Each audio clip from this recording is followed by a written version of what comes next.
Sadr ad-Dīn Muḥammad Shīrāzī, also called Mulla Sadra, was an Iranian Shia Islamic philosopher, theologian and Ālim who led the Iranian cultural renaissance in the 17th century. According to Oliver Leaman, Mulla Sadra is arguably the single most important and influential philosopher in the Muslim world in the last 400 years. Though not its founder, he is considered the master of the Illuminationist school of philosophy, a seminal figure who synthesized the many tracts of the Islamic Golden Age philosophies into what he called the Transcendent Theosophy or al-hikmah, al-muta'liyah. Mulla Sadra brought a new philosophical insight in dealing with the nature of reality and created a major transition from essentialism to existentialism in Islamic philosophy. Although his existentialism should not be too readily compared to Western existentialism, his was a question of existentialist cosmology as it pertained to God, and thus differs considerably from the individual, moral and/or social questions at the heart of Russian, French, German, or American existentialism. Mulla Sadra's philosophy ambitiously synthesized Avicennalism, Shihab al-Din Suhrawardi's Illuminationist philosophy, Ibn Arabi's Sufi metaphysics,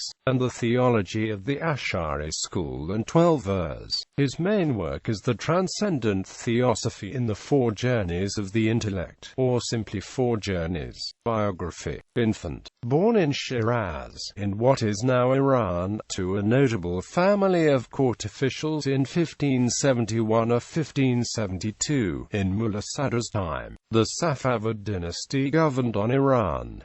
Safavid kings granted independence to Fars province, which was ruled by the king's brother. Mulla Sadra's father, Khwaja Ibrahim Kavami, was a knowledgeable and extremely faithful politician. His father was a rich man and held a high position, but he had no children. However, after a lot of prayers and supplications to divine portal, God gave him a son whom they named Muhammad but called Sadra. Later he was nicknamed as Mulla, that is, great scientist. He was the only child of the minister of the ruler of the vast region of Fars province. In that time it was prevalent that aristocrats' children were educated by private teachers in their own palace. Sadra was a very intelligent, strict, energetic, studious and curious boy and mastered all the lessons related to Persian and Arabic literature as well as the art of calligraphy. During a very short time, following to old traditions of his time, he had to learn horse riding, hunting and fighting techniques, mathematics, astronomy, medicine to some extent, jurisprudence, Islamic law. The young Sadra, who had not reached the age of puberty, had acquired some of all those fields of knowledge. However, he was mainly attracted on philosophy and particularly Gnosis. Mulla Sadra moved first to Causation in 1591 and then to Isfahan 1597 to pursue a traditional and institutional education in philosophy, theology, hadith, and hermeneutics. Each city was a successive capital of the Safavid dynasty and centers of 12 Shiite seminaries at the time. His teachers included Mir Damad and Baha ad-Din al-Tamili. Teachers Mulla Sadra was a master of all science of his time. In his own view, the most important of these was philosophy. In Causation, Sadra studied under two prominent teachers, namely Baha ad-Din al-Tamili and Mir Damad. He accompanied them when the capital transmitted from Causation to Isfahan in 1006 age 1596. Mulla Sadra acquired most of his scholarly knowledge from Baha ad-Din al-Tamili and Mir Damad. Sheikh Baha was not only an expert in Islamic sciences but also a master of astronomy, theoretical mathematics, engineering, architecture, medicine and some secret supernatural fields of knowledge. It seems that Tamili, for his sophist ideas, didn't deal with philosophy more. Also mirrored Ahmad as genius of his time, although knew the all science of his time but limited his domain to jurisprudence, hadith and mainly philosophy. Mir Damad was a master of both peripatetic and Illuminationist schools of Islamic philosophy. Also, Mulla Sadra obtained most of his knowledge of philosophy and gnosis from Mir Damad and always introduced him as his true teacher and spiritual guide. After he had finished his studies, Sadra began to explore unorthodox doctrines and as a result was both condemned and excommunicated by some Shiite ulama. He then retired for a lengthy period of time to a village named Karak near where he engaged in contemplative exercises. While in Karak, he wrote a number of minor works, including the Risala fi al-Hash and the Risala fi Hadrath al-Ālim. In 1612, Mulla Sadra was asked to abandon his retirement by the powerful governor of Fars, Alawardi Khan, and invited back to Shiraz to teach and run a new madrasa devoted to the intellectual sciences. He died in Basra after the Hajj and was buried in present-day Iraq. He is buried in the city of Najaf, Iraq. During this time in Shiraz, Sadra began writing treatises that synthesized wide-ranging strands of existing Islamic systems of thought. The ideas of this school, which may be seen as a continuation of the school of Isfahan of Mir Damad and Shaykh Bahā'i, were promulgated after Sadra's death by his pupils, several of whom would become sought-after thinkers in their own right, such as Mullah Muhsin Faid Kashani and Abdurazak Lahiji. Although Sadra's influence remained limited in the generations after his death, it increased markedly during the 19th century, when his ideas helped inspire a renewed Akbari tendency within Twelver Shi'ism. In recent times, his works have been studied in Iran, Europe, and America.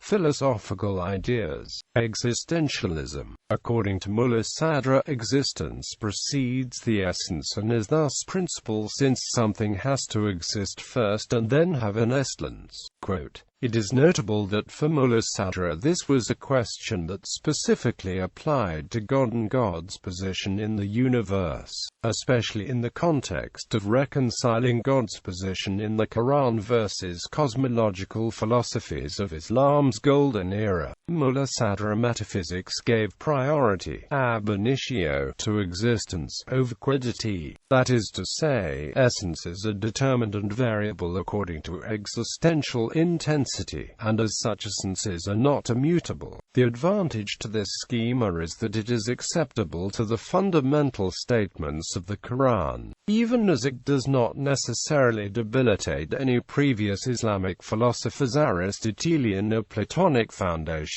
Indeed, Mulla Sadra provides immutability only to God, while intrinsically linking essence and existence to each other, and God's power over existence. In so doing, Mulla Sadra simultaneously provided for God's authority over all things, while also solving the problem of God's knowledge of particulars, including those that are evil, without being inherently responsible for them, even as God's authority over the existence of existences that provide the framework for evil to exist. This clever solution provides for freedom of will, God's supremacy, the infiniteness of God's knowledge, the existence of evil, and a definition of existence and essence which leaves two inextricably linked insofar as man is concerned, but fundamentally separate insofar as God is concerned. Perhaps most importantly, the primacy of existence solution provides the capacity for God's judgment without God being directly, or indirectly, affected by the evil being judged.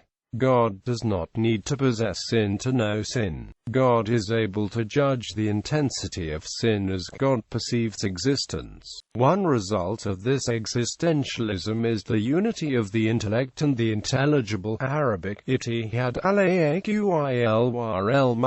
As Henry Corbin describes, all the levels of the modes of being and perception are governed by the same law of unity, which at the level of the intelligible world is the unity of intellection, of the intelligizing subject, and of the form intelligized, the same unity as that of love, lover, and beloved. Within this perspective we can perceive what Sadra meant by the unitive union of the human soul, in the supreme awareness of its acts of knowledge, with the active intelligence which is the Holy Spirit. It is never a question of an arithmetical unity, but of an intelligible unity permitting the reciprocity which allows us to understand that, in the soul which it metamorphoses, the form, or idea, intelligized by the active intelligence is a form which intelligizes itself, and that as a result the active intelligence, the Holy Spirit, intelligizes itself in the soul's active intellection. Reciprocally, the soul, as a form intelligizing itself, intelligizes itself as a form intelligized by the active intelligence.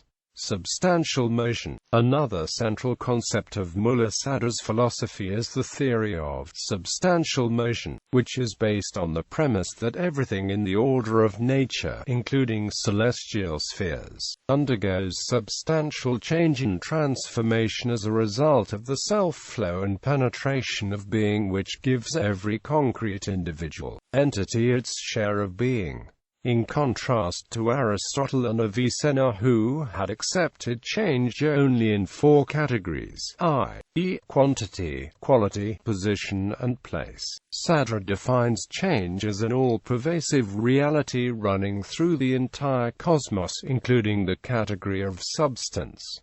Existence as reality. Mulla Sadra held the view that reality is existence. He believed that an essence was by itself a general notion, and therefore and does not, in reality, exist. To paraphrase Oliver Leaman on Mulla Sadra's existential cosmology, existence is the one and only reality. Existence and reality are therefore identical.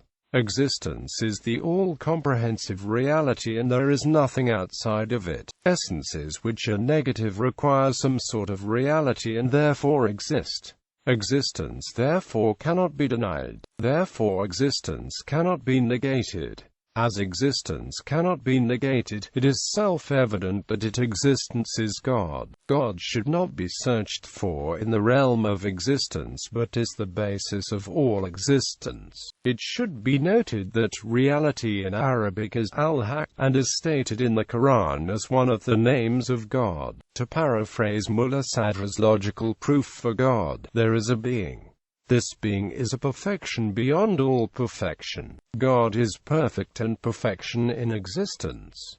Existence is a singular and simple reality. That singular reality is graded in intensity in a scale of perfection. That scale must have a limit point, a point of greatest intensity and of greatest existence. Therefore God exists. Causation. Sadra argued that all contingent beings require a cause which puts the balance between existence and non-existence in favor of the former. Nothing can come into existence without a cause. Since the world is therefore contingent upon this first act, not only must God exist, but God must also be responsible for this first act of creation. Sadra also believed that a causal regress was impossible because the causal chain could only work in the matter that had a beginning, middle, and end. 1. A pure cause at the beginning. 2. A pure effect at the end. 3. A nexus of cause and effect. The causal nexus of Mulla Sadra was a form of existential ontology within a cosmological framework that Islam supported. For Mulla Sadra, the causal end is as pure as its corresponding beginning, which instructively places God at both the beginning and the end of the creative act. God's capacity to measure the intensity of existential reality by measuring causal dynamics and the relationship to their origin, as opposed to knowing their effects, provided the Islamically acceptable framework for God's judgment of reality without being tainted by its particulars. This was an ingenious solution to a question that had haunted Islamic philosophy for almost 1,000 years. How is God able to judge sin without knowing sin? Truth for Mulla Sadra. A true statement is a statement that is true to the concrete facts in existence. He held a metaphysical and not a formal idea of truth, claiming that the world consists of mind-independent objects that are always true, and truth is not what is rationally acceptable within a certain theory of description. In Mulla Sadra's view, one cannot have access to the reality of being, only linguistic analysis is available. This theory of truth has two levels: the claim that a proposition is true if it corresponds to things in reality, and that a proposition can be true if it conforms with the actual thing itself. List of known works: Hikmat al-muta'liyah, philosopher al-hikmah, a philosophical encyclopedia and a collection of important issues discussed in Islamic philosophy, enriched by the ideas of preceding philosophers, from Pythagoras to those living at the same time with Mulla Sadra, and containing the related responses on the basis of new and strong arguments, in 4 large volumes, also published several times in 9 smaller volumes. He composed this book gradually, starting in about 1015 AH. Its completion took almost 25 years, until some years after 1040 AH. Al-Tafsir, Divan Shia, a number of scholarly and mystic poems in Persian.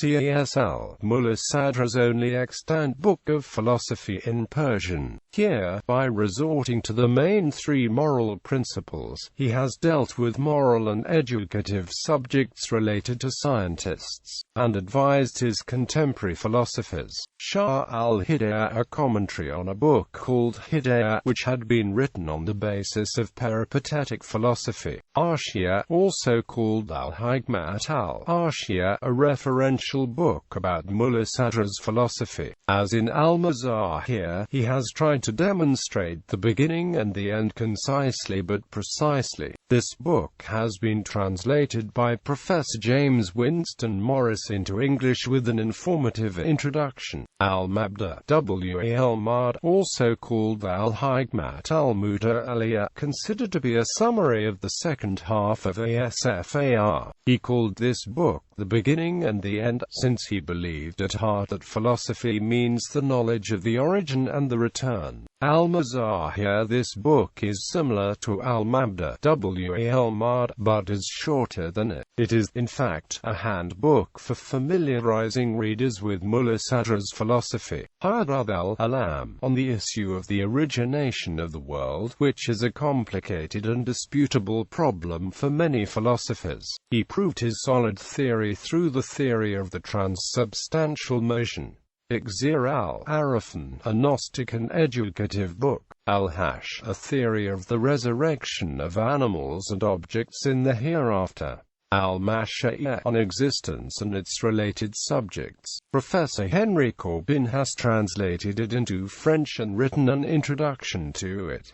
This book has recently been translated into English too. Al-Waradat al-Kalbiyah, a brief account of important philosophical problems. It seems to be an inventory of the divine inspirations and illuminations he had received all through his life. Iqad al-Naimin, on theoretical and actual gnosis, and on the science of monotheism. It presents some guidelines and instructional points to wake up the sleeping. Al-Masari al-Qudsiyah, a book that deals mainly with issues such as existence in mind and epistemology. Here, Mulla Sadra has combined epistemology and ontology. Al-Shawahid al-Rububiyah, a philosophical book written in the Illuminationist style, and represents Mulla Sadra's ideas during the early periods of his philosophical thoughts. Al-Shawahid al-Rububiyah, a treatise not related to Mulla Sadra's book of the same name. It is an inventory of his particular theories and opinions which he had been able to express in philosophical terms. Shah-i-Shafa, a commentary upon some of the issues discussed in the part on theology in Ibn Sina's al-Shifa. Shah-i-Hikmat al-Ishraq, a useful and profound commentary, a collection of glosses on Surawardis Hikmat al-Ishraq and Qutb al-Din Shīrāzī's commentary upon it. Ittihad al-Aql wal-Maqal, a monographic treatise on the demonstration of a complicated philosophical theory, the union of the intellect and the intelligible, which no one could prove and rationalize prior to Mulla Sadrā. Ajwība al-Masari, consisting of at least 3 treatises in which Mulla Sadrā responds to the philosophical questions posed by his contemporary philosophers. Itisaf al-Mahiyya bil-Wujud, a monographic treatise dealing with the problem of existence and its relation to quiddities. Al-Tashakkus, explaining the problem of individuation and clarified its relation to existence and its principality, which is one of the most fundamental principles he has propounded. Sarayan Anwar Wujud, a treatise dealing with the quality of the descent diffusion of existence from the true source to existence. Limiyya Iqtiz al-Mintaqah, a treatise on logic. This work focuses on the cause of the specific form of the sphere. Kalk al-Amal, a treatise on man's determinism and free will. Al-Qadar wal-Qadar, on the problem of divine decree and destiny. Zad al-Musafir, demonstrating resurrection and the hereafter following a philosophical approach. Al-Mizaj, a treatise on the reality of man's temperament and its relation to the body and soul. Mutashabihat al-Quran, a treatise consists of Mulla Sadra's interpretations of those Quranic verses which have secret and complicated meanings. It is considered as one of the chapters in As-Salat Ijali Wujud, on existence and its principality as opposed to quiddities. Al-Hashriyah, a treatise on resurrection and people's presence in the hereafter. It deals with man's being rewarded in paradise and punished in hell. Al-Alfas al-Mufrada, an abridged dictionary for interpreting words in the Quran. Raddi Shubuhat Iblis, explaining Satan's 7 paradoxes and providing the related answers. Kasr al-Islam al-Jahiliyyah. His intention here is to condemn and disgrace impious sophists. Al-Tanqi, dealing with formal logic. Al-Tasawwur wal-Tasdiq, a treatise dealing with issues of the philosophy of logic and inquiries into concept and judgment. Divan Shia, a number of scholarly and mystic poems in Persian, a collection of scientific literary notes, some short notes of his own poetry, the statements of philosophers and Gnostics, and scientific issues have been left from his youth, which comprise a precious collection. This book can familiarize the readers with subtleties of Mulla Sadra's nature. These notes were compiled in 2 different collections, and it is likely that the smaller collection was compiled on one of his journeys. Letters, except for a few letters exchanged between Mulla Sadra and his master, Mir Damad, none of his letters has survived. These letters have been presented at the beginning of the 3-volume